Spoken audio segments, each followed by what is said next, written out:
everyone, how are you? My name is Marla, and I love sharing books. I love reading. I have a long list of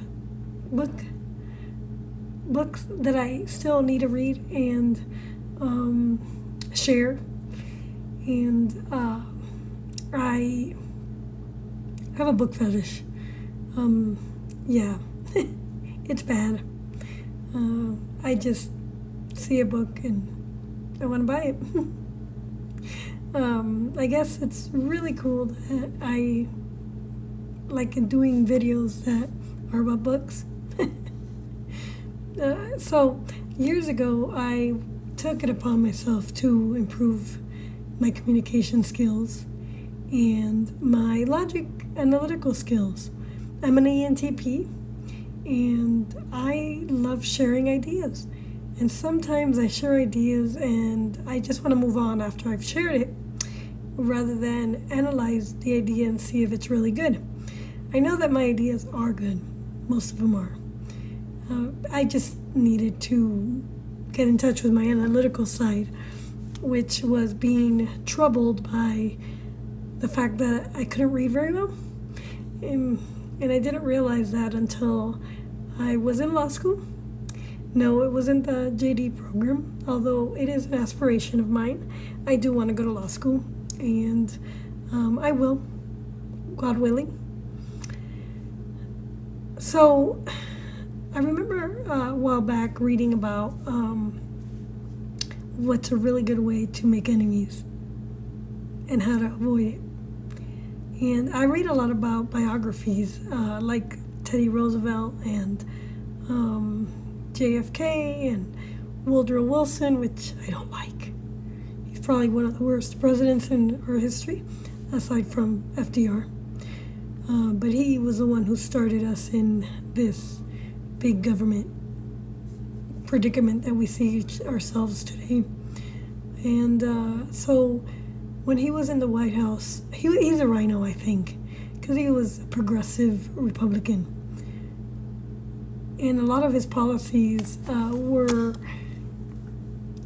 I guess he compromised, and he was very good at winning arguments and winning people over to his favor. But he confessed that if he could be right 75% of the time, he would reach the highest measure of his expectation. If that was the highest rating that one of the most distinguished men of the 20th century could hope to obtain, what about you and me? If you can be sure of being right only 55% of the time, you can go down to Wall Street and make $1 trillion today. If you can't, maybe, I don't know, was a stimulus. I wonder if you can even make $1 trillion, probably, right? So you can tell people they are wrong by a look or an intonation or a gesture just as eloquently as you can in words. And I got into using words and Facebook, and I had a big network of lawyers and politicians, and I got pretty good about telling people that they're wrong on Facebook. And if you tell them they are wrong, do you make them want to agree with you? No, never. Absolutely not. For you have struck a direct blow into their intelligence, judgment, pride, self-respect. And I've had lawyers on Facebook tell me that I'm wrong. And they were pretty abusive and rude. So in a way, I'm kind of glad that Facebook sort of took me out, socially distanced me from the online community. It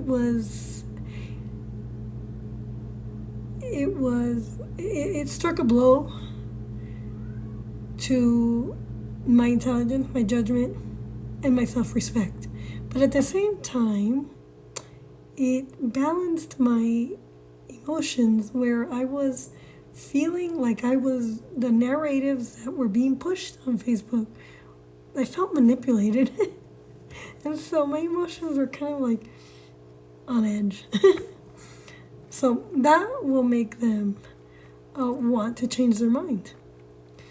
You may then hurl at them all the logic of Plato or Immanuel Kant, but you will never alter their opinion, for you have hurt their feelings. And in today's world, it's all about feelings. And we're being guided by feelings. And I get it. I get why the narrative is on feelings. But I believe the approach is wrong in a way. But we'll see further. And maybe we'll discuss it and see if I'm accurate in that assessment. So never begin by announcing, I am going to prove so-and-so to you. That's bad. That's a tantamount to saying, I'm smarter than you are. And I don't think that's my intention in any of my videos, any of my posts. And if that is how you felt that I came across, I am sorry. I am really sorry. That was not my intent. My intent is to share ideas and encourage discussion, and hopefully you could change my mind. But I'm going to tell you a thing or two and make you change my mind. And that is a challenge because it arouses in you the ability to make you listen to what I'm saying and then go on to try to change my mind. But if I were to do it to you, that would be quite bad because it arouses in you opposition and makes you, the listener, want to battle with me before I even start. So it is difficult under the most benign conditions to change people's minds. So why make it harder? Why handicap yourself? Myself? Why handicap me? I am such an idea person. I am so inclusive. I am so positive. I don't get it. If you are going to prove anything, don't let anybody know it. And I won't. I'm not going to prove anything to you at all. Because this is not my intent. I just like sharing ideas. And you tell me what ideas work and what ideas don't. And let's analyze them. That's my goal. So do it subtly if you're going to change my mind. So adroitly that no one will feel you're doing it if you're going to change my mind. And this is what Alexander Pope said. He said, men must be taught as if you taught them not, and things unknown proposed as things forgot. And Galileo said, you cannot teach a man anything. You can only help him find it within himself. And Lord Chesterfield said, be wiser than other people if you can, but do not tell them so. And Socrates said repeatedly to his followers in Athens, one thing only I know, and that is that I know nothing. Well,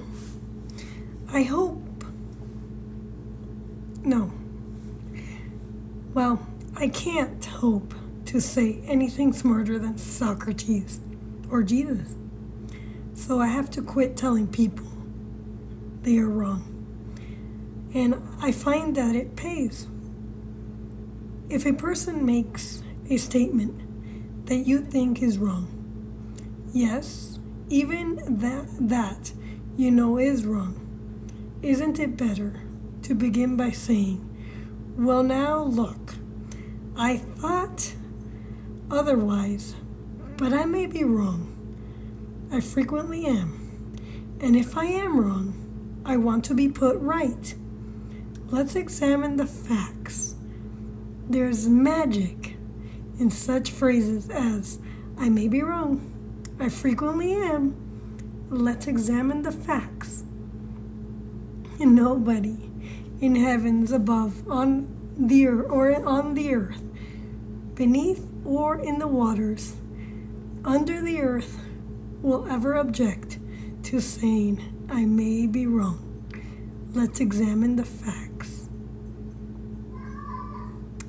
I believe that showing respect for our customers' opinions and treating them diplomatically and courteously will help beat the competition.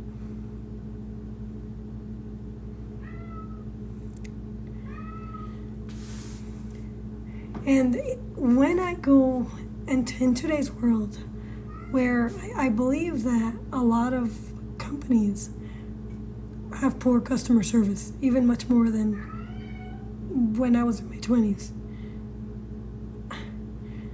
But this approach is quite disarming. And by the time the customer releases his feelings, he is usually much more reasonable when it comes to settling the matters. In fact, several customers have thanked me for having such an understanding attitude. And it's sad because a lot of times when I'm the customer and I want reassurance and reaffirmation and understanding, I get quite the opposite. You will never get into trouble by admitting you are wrong. That will stop all arguments and inspire your opponent to be just as fair and open and broad-minded as you are. It will make him or her want to admit that he or she, too, may be wrong. If you know positively that a person is wrong, and you bluntly tell him or her, so what happens? Let me illustrate. I knew this young attorney once, and they argued a rather important case.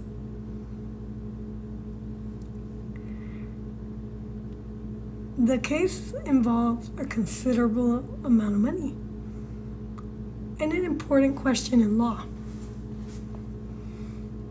During the argument, one of the Supreme Court justices said, "The statute of limitations is 4 years. Is it not?" And the lawyer stopped, stared at the judge for a moment, and then bluntly said, "Your Honor, there is no statute of limitations in this area of law." A hush fell in the court.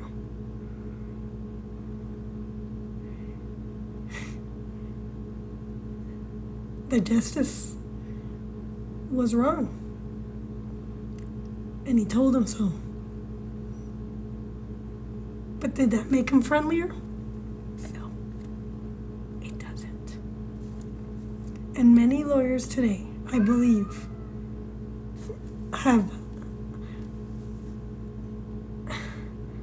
lack diplomacy.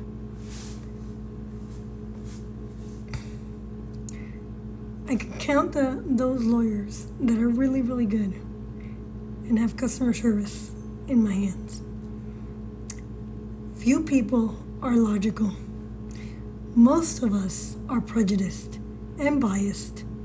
Most of us are blighted with preconceived notions, with jealousy, suspicion, fear, envy, and pride.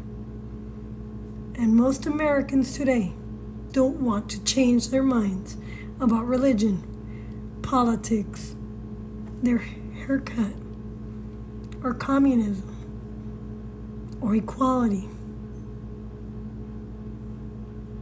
or even their favorite movie star.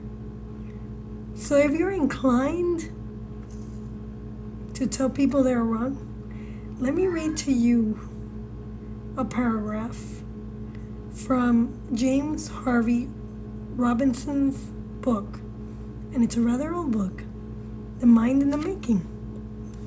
We sometimes find ourselves changing our minds without any resistance or even emotion, but if we are told we are wrong, we resent the imputation and harden our hearts. We are incredibly heedless in the formation of our beliefs, but find ourselves filled with an illicit passion for them. When anyone proposes to rob us of their companionship, it is obviously not the ideas themselves that are dear to us, but our self-esteem, which is threatened. The little word "my" is the most important one in all human affairs, and properly to reckon with it is the beginning of wisdom.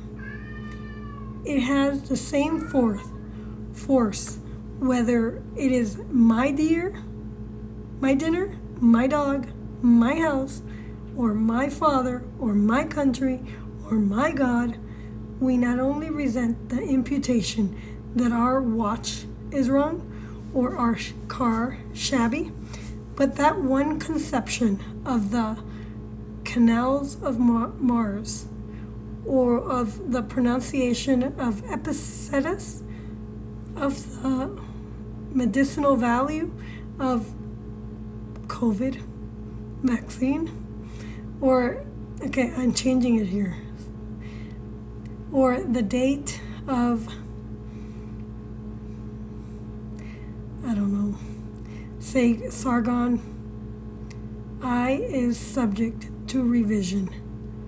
We like to continue to believe what we have been accustomed to accept as true, and the resentment arises when doubt is cast upon any of our assumptions, leads us to seek every manner of excuse for clinging to it.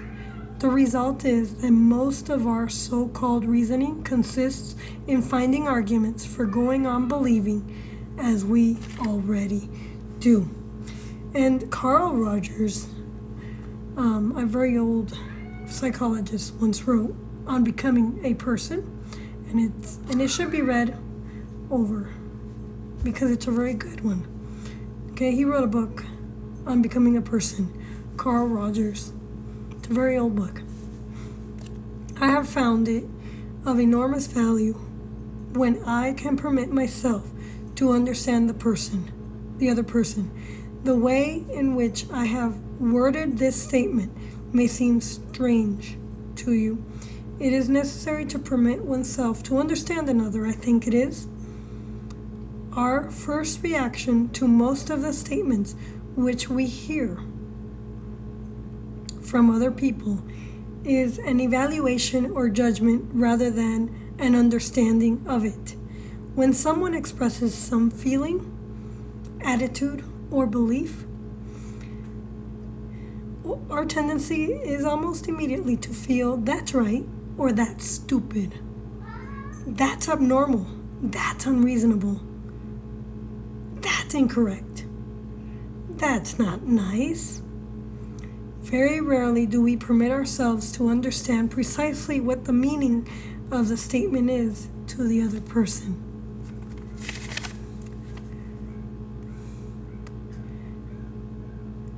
Few people like to listen to truths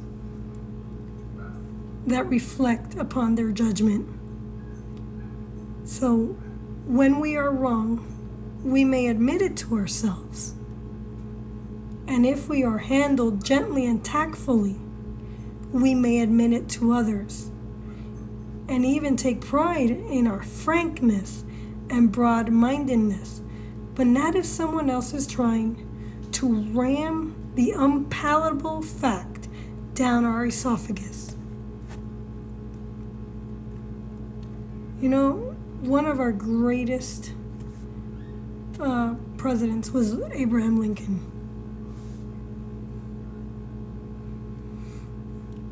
And he had many oppositions. And one such opposition was Horace Greeley. And he said he was a very famous editor of his time around the Civil War. And he disagreed violently with Lincoln's policies, as many people do right now, on Trump's policies or Biden's policies. And he believed that he could drive Lincoln into agreeing with him by a campaign of arguments, ridicule, and abuse. And we see that in Trump. A lot of people drove a campaign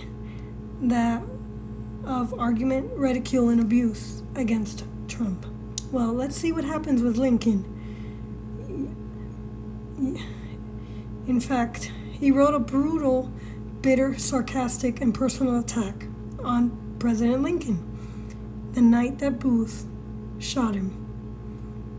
But did all the bitterness make Lincoln agree with Greeley? Not one bit. Ridicule and abuse never do. And the media. So, I was just telling you that ridicule and abuse never change people's minds. And if you want some excellent suggestions on improving yourself and your personality, well, I really do recommend that you read Benjamin Franklin's autobiography. I've read it, and it's one of the most interesting life stories ever written. I don't think any author can beat Benjamin Franklin's autobiography. He is a classic American literature writer. Benjamin Franklin tells about how he conquered his iniquitous habit of argument and transformed himself into one of the most able, suave, and diplomatic men in American history. How many men do you know today that are able, suave, and diplomatic? One day, when Benjamin Franklin was blundering, an old Quaker friend took him aside and lashed him with a few stinging truths. And it went like this. This is in his book. Ben, you are impossible. Your opinions have a slap in them for everyone who differs with you.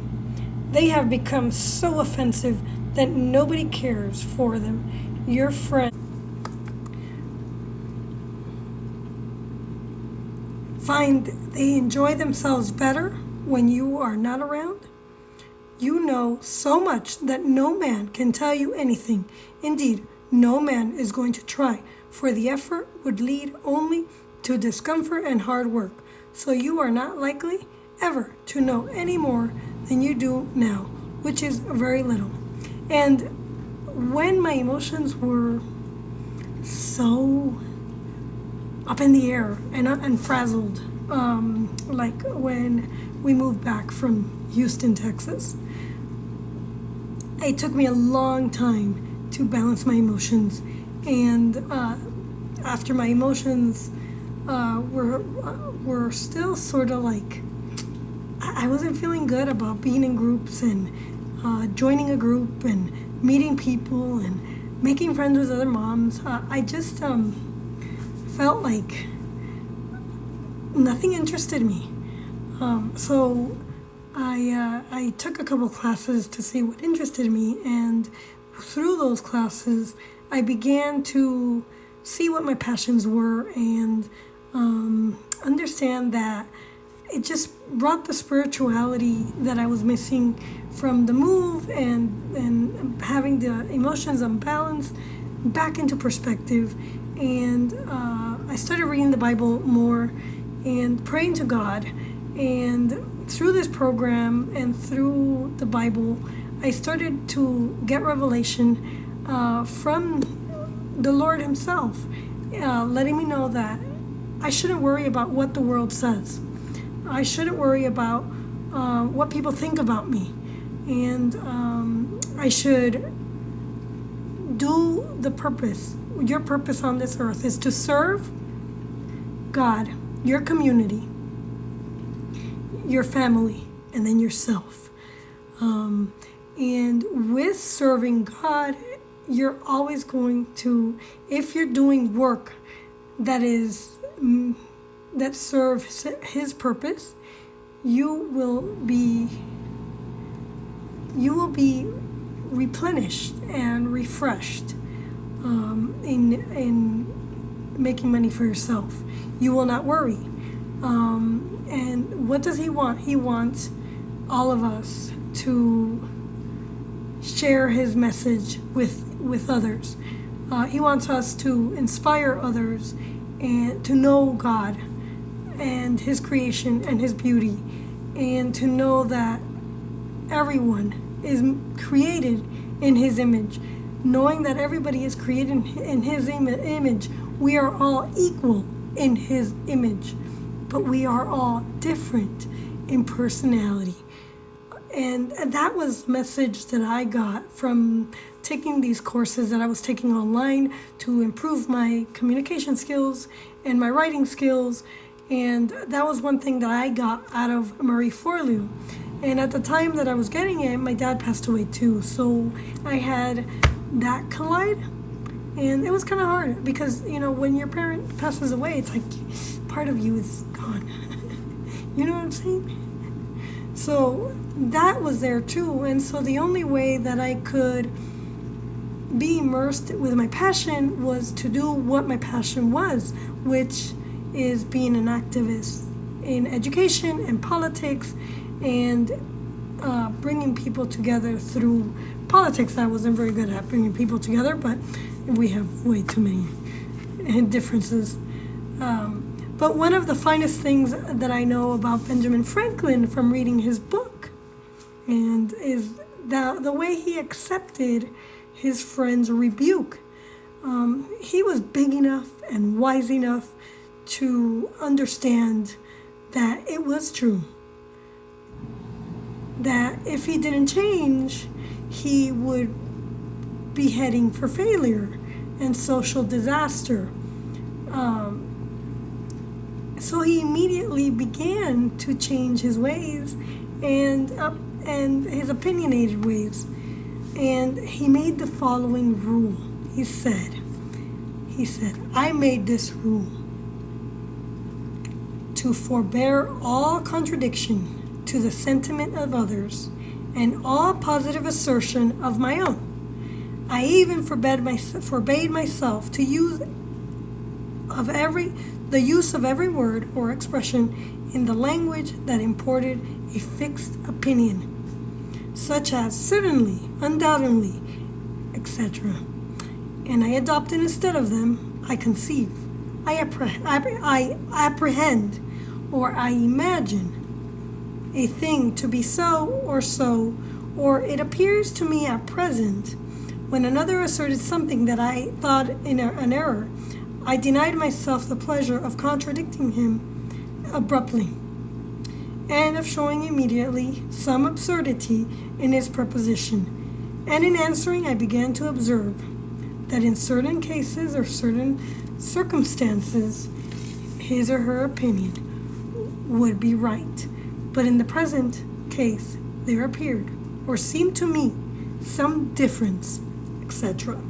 I soon found the advantage of this change in my manner. The conversations I engaged in went on more pleasantly. The modest way in which I proposed my opinions procured them a readier reception and less contradiction. I had less mortification when I was found to be in the wrong, and I was more easily prevailed with others to give up their mistakes and join with me when I happen to be in the right. And I'm just going to leave you with that. I think he's a phenomenal man, and I think every young man should be reading his book in middle school. It is a handbook for young men. And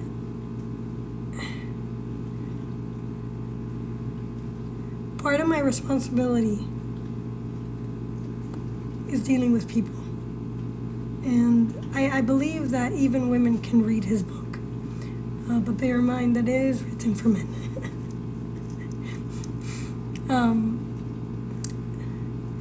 So, I am convinced now that nothing good is accomplished and a lot of damage can be done if you tell a person straight out that he or she is wrong. You only succeed in stripping that person of self-dignity and making yourself an unwelcoming part of any discussion. I also think it's a great mistake that people who use "we don't do politics or religion" are wrong. And I'm going to say, in general, it is wrong to say that, no, you cannot bring up politics. No, you cannot bring up religion. Everything in life, politics is an umbrella for just about any discussion or thing in life. And religion, you can't strip away religion from politics because it is embedded in our society. We were meant to be salty, and in the Constitution, it is our right to discuss politics in the public sphere. But the rule, it is our inalienable right, a right that government does not own. So government has no right to create a religion or to discuss religion in the public sphere. It is the right of citizens and society to discuss, because where does morality come from? It comes from religion, it comes from the Bible. When the government created a religion, such as the secular religion, which is about the theory of evolution, they created a religion and they allowed people to tell people that we are equal with animals. We're not equal with animals. I don't know any animal who I could talk to that has the understanding that I have and the reasoning skills and analytical skills that I have to be able to change and improve their life like we do. Animals have intelligence, but their intelligence is for survival. And our intelligence is meant for much more than just surviving. So that's one fact that you cannot get rid of. But that is what we're being taught. When I go to the museum, evolution is right there in the front of us. Why don't they put evolution and creationism right next to each other? Is the museum creating its own religion by saying man evolved from monkeys? Well, why can't man be created from something higher than itself? Why can't man be created in the image of God? So see what I'm saying? The museum is supposed to share the two and let you think about the facts and determine for yourself what is true. So I don't see they've stripped society from God. You cannot discuss God in society, but you can discuss evolution. Is that weird? I don't know. So another truth is this. By asking questions in a very friendly and cooperative spirit and insisting continually that the person is right in their assessment,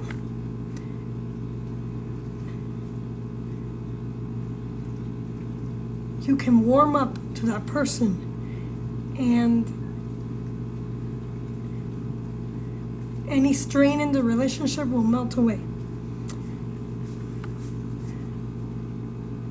And I think I'm going to leave you with that. So, in one instance alone, a little tact and determination to refrain from telling the other person they're wrong saves you a substantial amount of cash, and it would be hard to place a money value on the good will that will be saved. I judge people by their own principles, not by my own. And something that I'm not. 2,000 years ago, Jesus said, I agree with thine adversary quickly. And 2,000 years before Christ was born, King Akhoy of Egypt gave his son some shrewd advice that is sorely needed today. Be diplomatic, counsel the king. It will help you gain your point. In other words, don't argue with your customer or your spouse. I like arguing with my spouse. Or your adversary. Don't tell them you're wrong. I never tell my spouse he's wrong, though. Don't get him stirred up. I do stir him up. He needs it. Use a little diplomacy. And my husband could use a little diplomacy too, you know. Anyways, for me it's fun. Okay, I'll let you go now. But pick up the book on Benjamin Franklin. Pick up some books on Abraham Lincoln, Socrates, Jesus. Read the Bible. These are good books that will teach you how to live and deal with others. Thank you, and have a great day. And please like, subscribe, and go shop for some books at myubam.com, which is K4699.myubam.com, and support me in this video. And please, if you like our books, host a show from me and help me inspire and impact millions of children's lives and their families, one book at a time. And you'll get some free books in return and some discounts too. And your friends will get some great discounts as well. Thank you very much.